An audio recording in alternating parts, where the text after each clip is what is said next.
video tadi? Menurut penelitian yang memang terdapat selanjutnya mengenai pendidikan menurut balean Diki Ajur.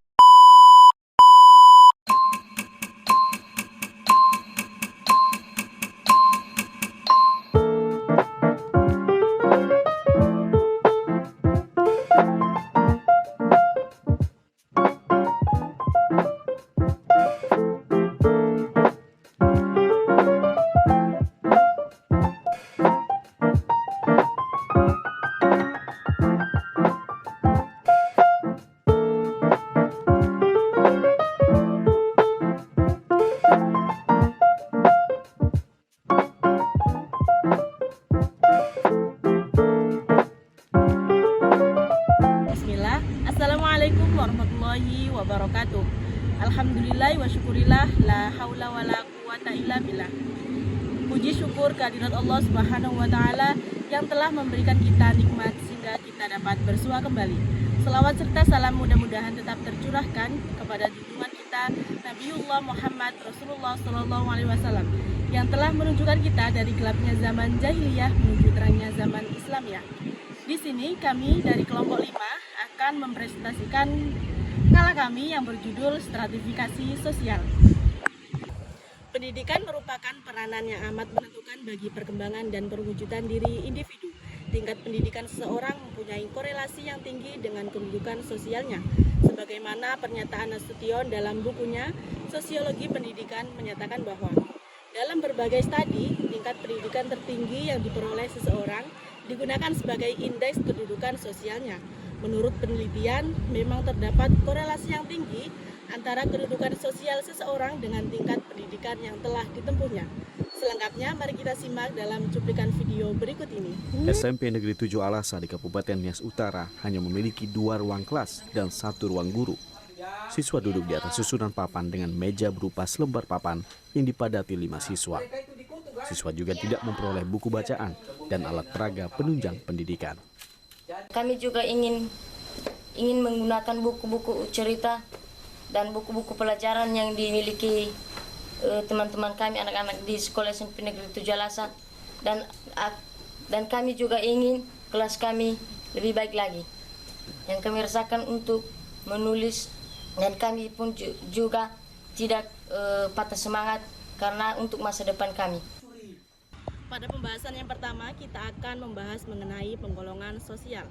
Dalam tiap masyarakat, setiap orang pasti mempunyai golongan sosialnya, dari lapisan atas sampai lapisan yang paling bawah. Dengan demikian, terjadilah stratifikasi sosial. Istilah lain stratifikasi sosial adalah penggolongan sosial. Berasal dari kata stratum yang artinya lapisan, sedangkan sosial berarti masyarakat. Jika keduanya digabungkan, maka stratifikasi sosial adalah lapisan masyarakat. Namun, secara umum berarti penggolongan masyarakat ke dalam kelas-kelas yang disusun bertingkat. Dasar penggolongan stratifikasi sosial antara lain yaitu kekayaan, kekuasaan, dan pendidikan.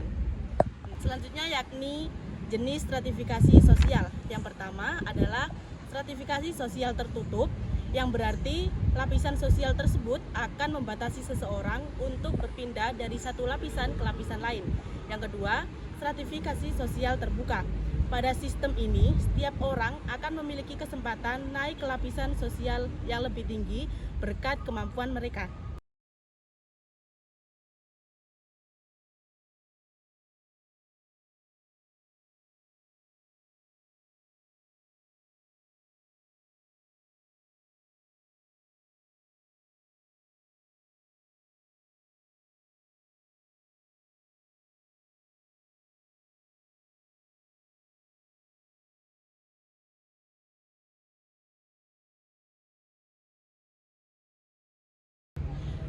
Setelah kita simak video tadi, kita masuk pada pembahasan yang kedua mengenai golongan sosial sebagai lingkungan sosial. Golongan sosial sangat menentukan lingkungan sosial seseorang. Pengetahuan, kebutuhan, tujuan, watak seseorang sangat dipengaruhi oleh lingkungan sosialnya. Sistem golongan sosial menimbulkan batas-batas dan rintangan ekonomi, kultural, dan sosial. Manusia mempelajari kebudayaannya dari orang lain.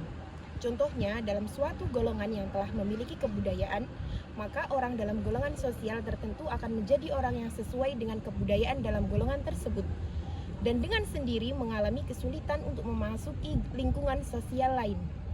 Golongan sosial juga membatasi dan menentukan lingkungan belajar. Bila kita menghadapi orang yang belum kita kenal, kita berusaha mengetahui golongan sosialnya agar dapat menentukan hingga berapa jauh kita dapat bersikap akrab kepadanya. Orang yang termasuk golongan sosial yang sama cenderung untuk bertempat tinggal di daerah yang sama. Orang golongan atas akan tinggal di daerah yang elit karena anggota golongan rendah tidak mampu untuk tinggal di sana. Orang akan mencari pergaulan di kalangan yang dianggap sama golongan sosialnya. Namun demikian, ada kemungkinan terjadi perpindahan golongan sosial.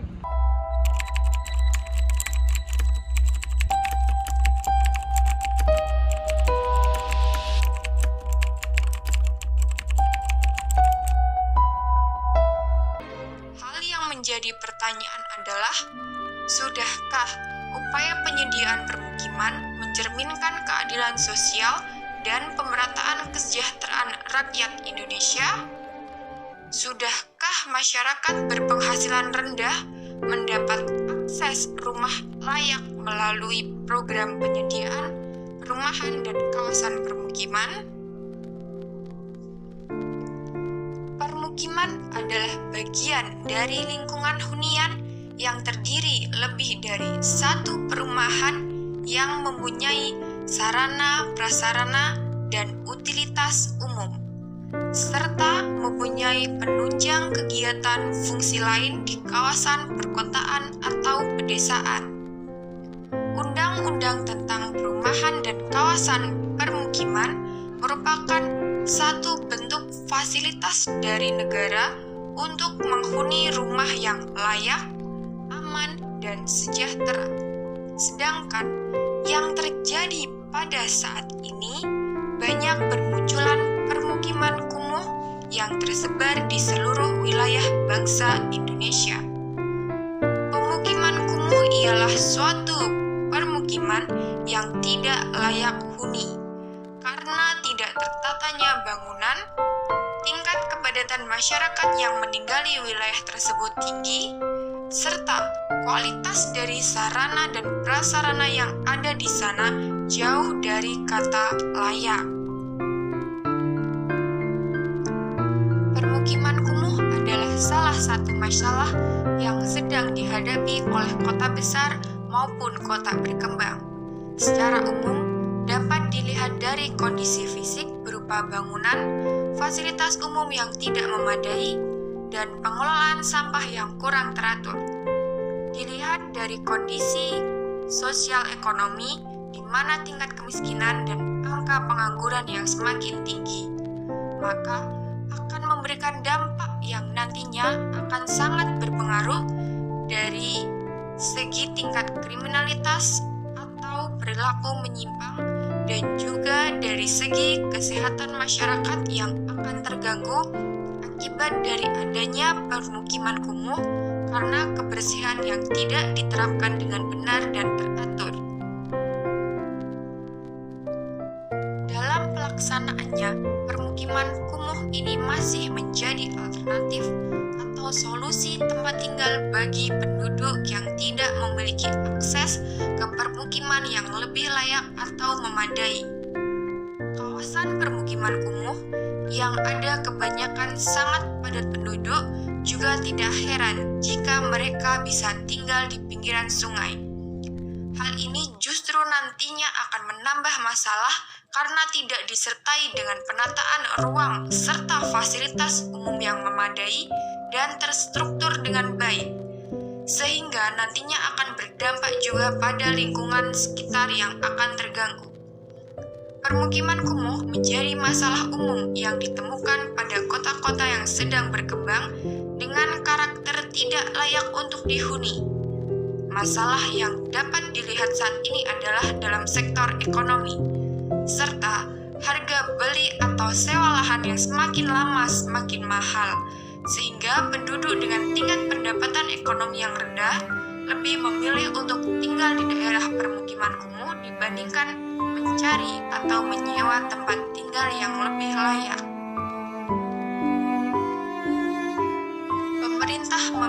berkewajiban untuk memberikan pelayanan penyediaan perumahan bagi masyarakat sesuai dengan Undang-Undang Nomor 1 Tahun 2011 tentang Perumahan dan Kawasan Permukiman Pasal 19 yang menyebutkan bahwa penyelenggaraan rumah dan permukiman dilaksanakan oleh pemerintah, Pemda, dan atau setiap orang untuk menjamin hak setiap warga negara untuk menempati, menikmati, dan atau memiliki rumah yang layak dalam lingkungan yang sehat, aman, serasi, dan teratur.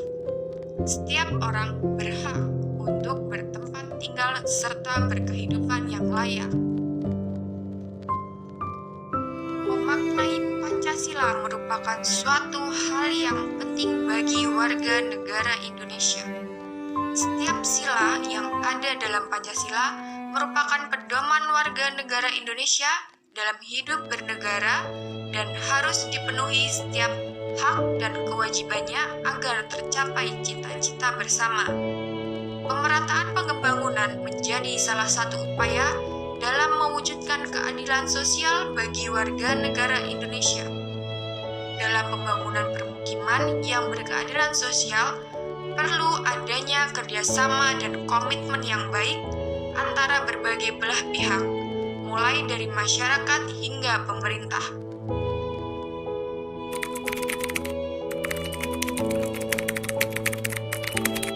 Selanjutnya kita masuk ke pembahasan tingkat pendidikan dan tingkat golongan sosial. Dalam berbagai studi, tingkat pendidikan tertinggi yang dipergunakan oleh seseorang digunakan sebagai indeks kedudukan sosialnya. Menurut penelitian yang memang terdapat korelasi yang tinggi antara kedudukan sosial seseorang dengan tingkat pendidikan yang telah terpenuhinya. Walaupun tingkat sosial seseorang tidak dapat diramaikan sepenuhnya berdasarkan pendidikannya, namun pendidikan tinggi bertalian erat dengan kedudukan sosial yang tinggi. Perbedaan sumber pendapatan juga mempengaruhi harapan orang tua tentang pendidikan anaknya. Sudah selayaknya orang tua yang berada mengharapkan anaknya kelak memasuki perguruan tinggi. Karena hanya universitas mana dan jurusan apa di samping tentunya kemampuan dan kemauan anak. Sebaliknya, orang tua yang tidak mampu tidak akan mengharapkan pendidikan yang demikian tinggi. Pendidikan cara Belanda itu setidak-tidaknya punya 3 unsur yang sangat spesial menurut saya. Dan yang sampai hari ini tidak ada penggantinya di dalam pendidikan Indonesia sekalipun. Itu aku juga ngeliat ada beberapa temuan yang didapatkan bahwa kalau orang miskin anak-anak Indonesia itu memiliki sekitar 87% pendapatan yang lebih rendah dibandingkan mereka yang tidak miskin gitu. Jika ilmu pengetahuan masih terbatas dan cara penyampaiannya masih berada di luar jangkauan murid, guru menjadi sumber ilmu pengetahuan.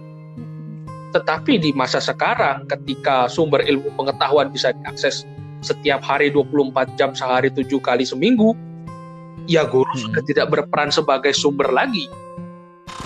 Sebenarnya kalau soal jurusan-jurusan gitu semuanya itu pinter. Semua orang itu kan pinter sebenarnya pada dasarnya. Mau dia jurusan IPA kek, mau dia jurusan IPS kek. 1000 sekolah terbaik itu 70% berasal dari Pulau Jawa. Dengan kedudukan atas bawah sudah tidak relevan lagi. Guru dan murid sekarang sejajar. Guru bisa mengakses, murid bisa mengakses. Guru sudah sejajar. Perannya adalah fasilitator. Betul. Film itu kan makna tersiratnya itu yang kaya akan selamanya kaya, yang miskin akan selamanya miskin. Kecuali ada keajaiban jatuh dari langit kan. Nah, anak milenial, anak generasi Z, generasi digital yang udah melek teknologi mau daftar PNS, saya bilang malu ah. Kamu ngapain melek digital tapi masih mau jadi PNS? Itu profesi mbah kamu, mbah buyut. Apakah sifat guru seperti ini tuh emang sifat-sifat yang berasal dari mental-mental zaman dahulu gitu? Kenapa saya tidak mau menggunakan kata tidak mampu? Tidak mampu itu seginya banyak, Mas. Tidak mampu dalam segi ilmunya kah? Tidak mampu dalam segi sosialnya kah? Tidak mampu ekonominya kah? Tidak mampu hubungannya kah? Hubungan keluarganya kah? Kan banyak. Tapi kalau kaya dan miskin jelas faktor ekonomi. Dan di atas segala-galanya adalah bagaimana setiap anak merasakan bahwa negara memperhatikan masa depan saya. Kalau masalah pendidikan itu pada dasarnya adalah sebuah masalah yang sangat kompleks gitu ya, sangat sulit sekali untuk mencari jalan tengah untuk menyelesaikan masalah pendidikan gitu. Selanjutnya, kita akan membahas mengenai mobilitas sosial. Mobilitas berasal dari kata mobilis yang artinya mudah bermobilitas atau mudah dipindahkan. Mobilitas sosial atau social mobility adalah suatu mobilitas dalam struktur sosial, yaitu pola tertentu yang mengatur organisasi suatu kelompok sosial. Mobilitas sosial terjadi pada semua masyarakat meskipun dengan kecepatan yang berbeda-beda, sesuai dengan sistem yang diterapkan masyarakat dalam menyusun kehidupan sosialnya ataupun bermasyarakat. Selanjutnya, mengenai pendidikan menurut perbedaan sosial. Pada umumnya, di negara demokrasi, orang sukar menerima adanya golongan-golongan sosial dalam masyarakat. Menurut UU, semua warga negara itu sama haknya, kewajiban, sama perlakuan di hadapan UU Indonesia. Dalam kenyataannya, tak dapat disangkal adanya perbedaan sosial itu yang tampak dari sikap rakyat biasa terhadap pembesar, orang miskin terhadap yang kaya, pembantu terhadap majikan, pegawai terhadap atasan. Nah, perbedaan itu nyata dalam simbol-simbol status seperti mobil mewah, rumah mentereng, perabot, lukis, dan lain-lain. Suka atau tak suka, perbedaan sosial terdapat di mana-mana sepanjang masa. Walaupun sering, perbedaan tidak selalu itu mencolok. Jadi, kesimpulan dari stratifikasi sosial adalah yang pertama, penggolongan sosial atau yang biasa disebut stratifikasi sosial berasal dari kata stratum dan sosial. Kata stratum berarti lapisan, sedangkan sosial berarti masyarakat. Jika digabungkan, maka stratifikasi sosial adalah lapisan masyarakat. Yang kedua, golongan sosial sangat menentukan lingkungan sosial seseorang. Pengetahuan, kebutuhan, tujuan, sikap, watak seseorang sangat dipengaruhi oleh lingkungan sosialnya. Kesimpulan yang ketiga, korelasi antara pendidikan dan golongan sosial antara lain terjadi oleh sebab anak golongan rendah kebanyakan tidak melanjutkan pelajarannya sampai perguruan tinggi. Kesimpulan yang keempat, mobilitas sosial atau social mobility, yang biasa disebut sebagai suatu mobilitas dalam struktur sosial, yaitu pada pola tertentu yang mengatur organisasi suatu kelompok sosial. Kesimpulan yang terakhir, pendidikan selalu merupakan bagian dari sistem sosial. Jika demikian, hanya timbul pertanyaan, apakah sekolah harus mempertimbangkan perbedaan itu dalam kurikulumnya? Artinya, memberikan pendidikan bagi setiap golongan sosial. Sekian penjelasan dari kami, kurang lebihnya mohon dimaafkan. Syukron, wassalamualaikum warahmatullahi wabarakatuh. Silakan like, comment, and subscribe.